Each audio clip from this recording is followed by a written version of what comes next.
What is going on, YouTube? This is Acid Root. So I'm going to review the second EP by Flo Rida. And basically, this project is called My House, and it came out in the spring of 2015. It's basically his most recent project, but this was a particular smash hit, and Flo Rida was on top of things in the 2010s decade and the late 2000s. Seemed like every one of his albums, he was able to get to like the second, third, and sometimes fourth single, so he usually charted quite high.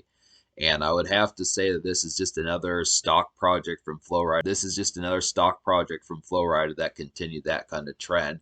The only thing about it is, though, is just kind of looking after it. I feel like Flo Rida is definitely, the more I look after it nowadays, is kind of just a product of the 2010s decade, where between like 2008 and about 2016, he was all over the place. But I look after it, it's kind of been some time since Flo Rida has had some hits on the airwaves and stuff. I mean, he capitalized on that EDM type movement like Pitbull and LMFAO and like David Guetta and some of those type folks as far as that sound kind of went. But there are a couple songs on here that are kind of EDM oriented that was kind of surprising just because it's kind of like, hey, EDM had kind of the sound had kind of shifted from like mid 2012 and early 2013 to by the time this project came out in the summer of 2015. So it was just kind of strange hearing some of this.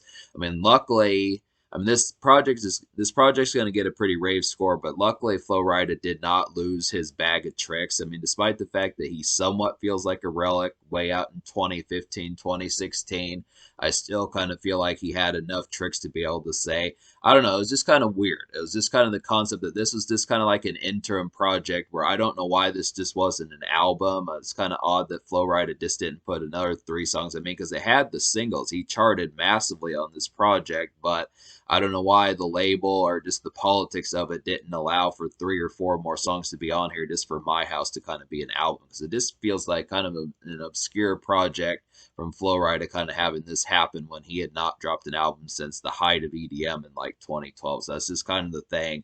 It's just kind of weird because EDM and that type of sound in Flo Rida's movement was kind of starting to dwindle a bit in 2015, 2016, but he still was charting like crazy. So it just didn't kind of make sense. It just didn't kind of make sense. So that's just kind of the concept. It's just kind of like a real kind of enigma of a project as far as that kind of goes. I definitely recommend it. I would have to say this is definitely one to check out and not to overlook and kind of say, oh, well, Flo Rida is 10, 12 years ago, because that's just not the case. There's definitely some gems on here, and I would have to say this is a pretty extensive project. So, yeah, I'll go ahead and talk about the singles.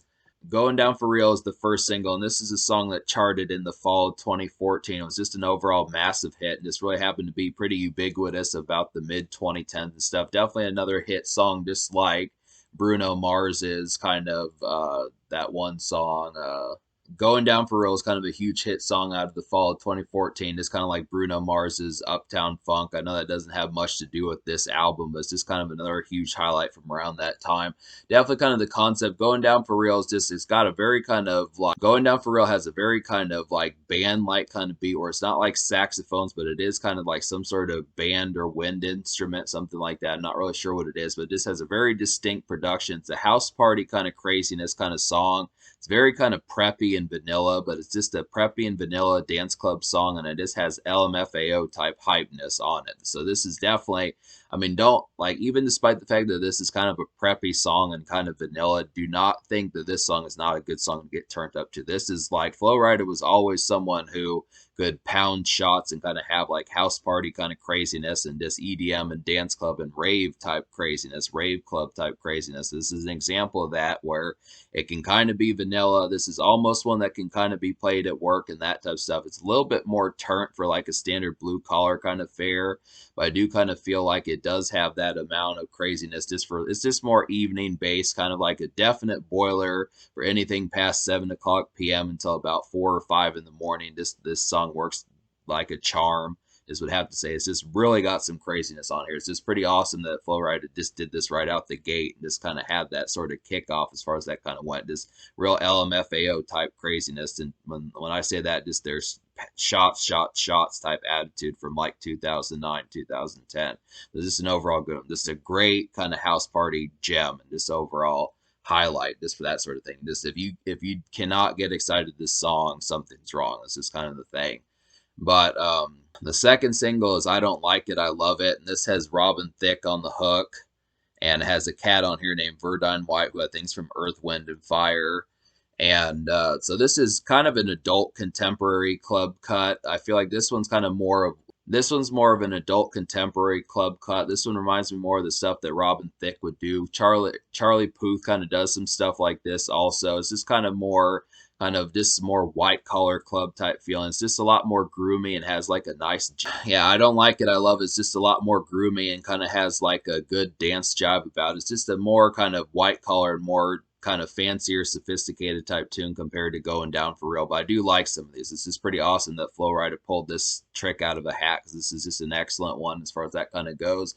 I mean, I do like some of these. This is the kind of same valve that like Blurred Lines was kind of in, and just songs like that, and some of the stuff that Jay-Z would do on like American Gangster, and those kind of vibes like with Rock Boys and some of that type of stuff. This really kind of has that more sophisticated kind of pitch where it could be tuxedo or suit and tie type party and that type of stuff, where maybe you're a little bit more dressed up. It's just a good one for that sort of concept that Flo Rida covered a lot of bases with this My House project in terms of like these stepping out kind of feels. But the third single, and this is probably the most massive song on here, at least in terms of what Spotify had to say about it, and that's My House. This is just a very sluggish and slurred out kind of house party jam. It really feels like a de facto house party tune for the late 2010s. Just between like 2015, 2019, it was just an overall kind of good highlight for that sort of thing. It's just kind of standard fare as far as that kind of goes. Just probably all over the place in terms of house parties throughout those times. I just feel like it's just that good of a highlight. It really crested like a year after this project came out. It was really kind of like a hit from like the summer of 2016 and like the spring of 2016. It just really started to manifest.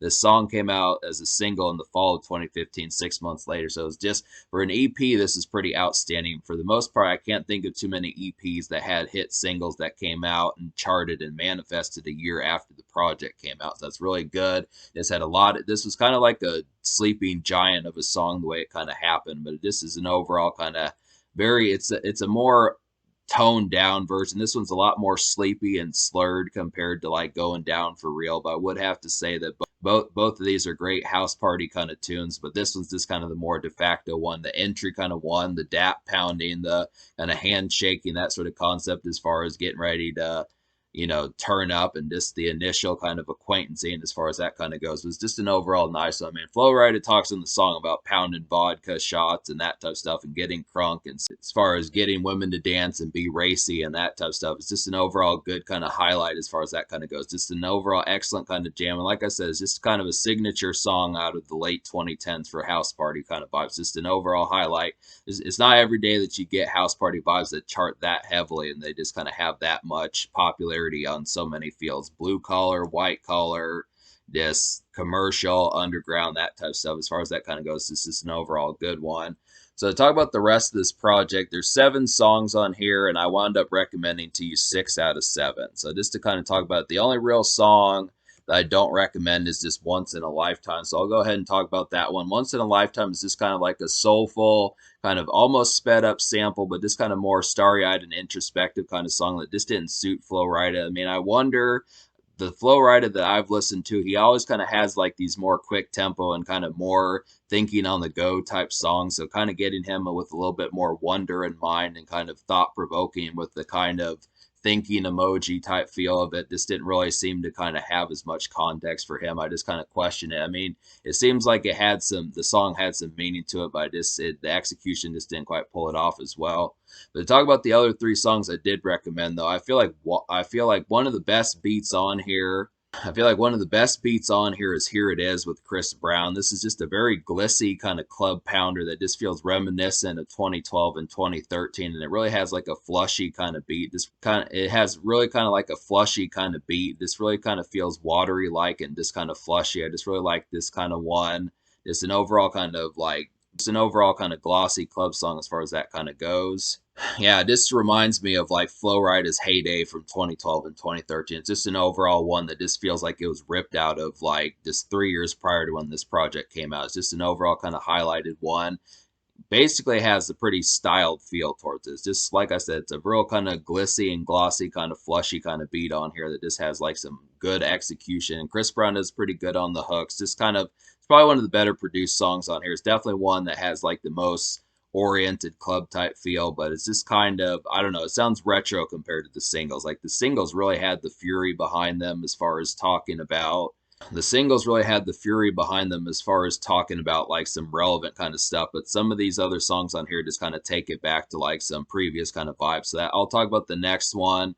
Like that's what I like. That's what I like is another highlight. This is definitely a very EDM styled song. This feels kind of odd here in EDM in mid 2015, but it's still kind of a concept that this is just kind of a vintage dance club kind of craziness type tune. Has a nice hook. It's kind of folk sounding. It's definitely kind of a folk club type tune. So folk was kind of starting to mess with EDM somewhat when you think of stuff like Avicii, some of those type people. But this is definitely kind of a folk type club tune where this one's just kind of an abstract one for the dance club and that type of stuff. But I just like the kind of folkish kind of feel towards it. It's just kind of a different concept to breathe some new life into EDM. But it definitely feels like similar to Here It Is with Chris Brown. Just feels like another one ripped out of 2012 or 2013 or something, but it is a nice one. And then Wobble is another highlight. This is kind of like and then Wobble is kind of like a nice one. This is like a sandy kind of blue collar kind of song. It's very jivey, and the song is playable on the job, but it's also loose enough to kind of jive and dance to. It's this very day commute. Or I feel like this is the most presentable out of all the songs. Like if the singles, which the singles are very much rave and just kind of a lot more craziness. These are not. I mean, these can be work tunes. I feel like My House can at least be in some senses. But the other two singles are just a lot more for stepping out and more in a weekend sense. But I feel like there is at least a moment or two on here that kind of has some of that blue collar type feel that Flo Rida would occasionally pump out some of those like Whistle or some of those like he did back in the day. So Wobble is kind of similar to Whistle and that kind of sandy kind of production and just kind of overall day commute kind of gravel road kind of feel in terms of some of that context. But it's just kind of a nice jivey one and just really feels like day commute. So that's just a nice one. So yeah, this is a compact project. It is an EP, and that's just kind of the concept. 3 singles, despite the fact that it's an EP. It charted extremely well. And it's just an overall highlight. So I'm going to go ahead and give this EP like a 10 out of 10. I liked it that much. I mean, me only not liking one song. I kind of feel like 3 hit singles, the fact that these charted as massively as they did, and there's some other club cuts on here that just really work real well. It's just an overall outgoing and kind of exuberant project. So it gets a 10 out of 10. The social score I'll give a 10 out of 10 also just because of the quality of it. There's just some good moments on here. Like I really feel like just because there's only 7 songs, you get like enough of a taste to be able to say that the singles hit like a shot of Everclear. They just hit pretty damn heavily, and I just would have to say, as far as that's kind of concerned, there's just an overall lot of quality on here. You've got your blue collar moments, you've got your kind of adult contemporary moments, you've got your classic EDM moments from 2012, 2013. You have your overall house party moments that crank the notches up quite a bit, and these are just exceptional in terms of that. It's just like Flo Rida does not pull his punches in terms of like just getting things cranked up, and he really kind of competes with LMFAO and Pitbull as far as just having that like, hey, we're gonna get stoked tonight, we're definitely gonna get crunk tonight kind of feeling.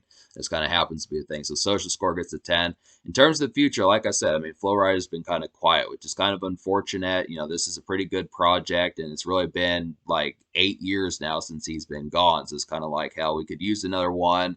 I definitely think we could use another Flo Rida EP or something like that, but I am going to have to start reviewing some of these other Flo Rida projects. It's just too bad that we're not getting more content because this is definitely an outstanding project to mess with, so don't overlook this.